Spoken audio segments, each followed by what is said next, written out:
Irinjalakuda Mannathikulam road residence അസോസിയേഷന്റെ ആഭിമുഖ്യത്തിൽ സംഘടിപ്പിച്ച ഓണാഘോഷ പരിപാടികൾ മുനിസിപ്പൽ കൌൺസിലർ സ്മിത കൃഷ്ണകുമാർ ഉദ്ഘാടനം ചെയ്തു. അസോസിയേഷൻ പ്രസിഡന്റ് AC സുരേഷ് അധ്യക്ഷത വഹിച്ച ചടങ്ങിൽ രക്ഷാധികാരികളായ M Ravindranath, V Sivasankara Menon, secretary Nandan Ambadi, Sunitha Parameswaran, Durga Sreekumar, V Vinod Kumar എന്നിവർ പ്രസംഗിച്ചു. ഇതുവരെ എല്ലാ വർഷവും എന്നെ വാർഷികാഘോഷത്തിനായാലും ഓണാഘോഷത്തിനായാലും മുടങ്ങാണ്ട് എന്നെ വിളിച്ചുകൊണ്ടിരുന്നിരുന്നു സുരേഷ്. പ്രത്യേകം എടുത്ത് പറയാണ്ടിരിക്കാൻ വയ്യ. സുരേഷ് പണ്ടൊക്കെ നമ്മുടെ കൂട്ടുകുടുംബങ്ങളായിരുന്നു ഓണാഘോഷം അല്ലെ. ഓണത്തിന് ഒരു മാസം മുമ്പേ തന്നെ എല്ലാ ഒരുക്കങ്ങളും തുടങ്ങും.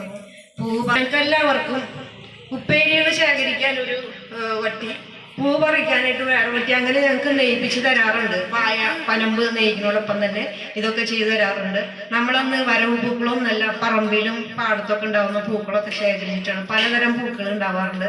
ആ പൂക്കളൊക്കെ തലേദിവസം ശേഖരിച്ച് എല്ലാവർക്കും അങ്ങനെ ഒരു സന്തോഷം ഉള്ളൂ. ഇപ്പോൾ ഈ ന്യൂക്ലിയർ കുടുംബങ്ങളിൽ ഇപ്പൊ ഞങ്ങളുടെ വീട്ടിൽ തന്നെ പറയുകയാണെങ്കിൽ ഞാനും കൃഷ്ണമാരെയും അമ്മ മാത്രമേ ഉള്ളൂ. എന്ത് സന്തോഷം അല്ലെ, പിള്ളേരൊന്നും ഇല്ലാണ്ട് ഒരു സന്തോഷവും ഇല്ല. അങ്ങനെ പോന്നാലും ഇങ്ങനെ സന്തോഷിക്കാനൊക്കെ ഇതുപോലെ അസോസിയേഷൻ്റെ ഒരു പരിപാടികളൊക്കെ എത്തിച്ച് അവരൊക്കെ പറഞ്ഞു കൊടുക്കും. നമുക്കും ഭയങ്കര സന്തോഷം. അവർ കൊച്ചിലെ തന്നെ നേരിട്ട് പോകുന്നില്ലേ, കൂട്ടുകുടുംബത്തിലായിരുന്നില്ലല്ലോ. അപ്പൊ ചിലർക്കൊക്കെ കൂട്ടുകുടുംബം എന്നുണ്ടെങ്കിൽ ഇഷ്ടമില്ല.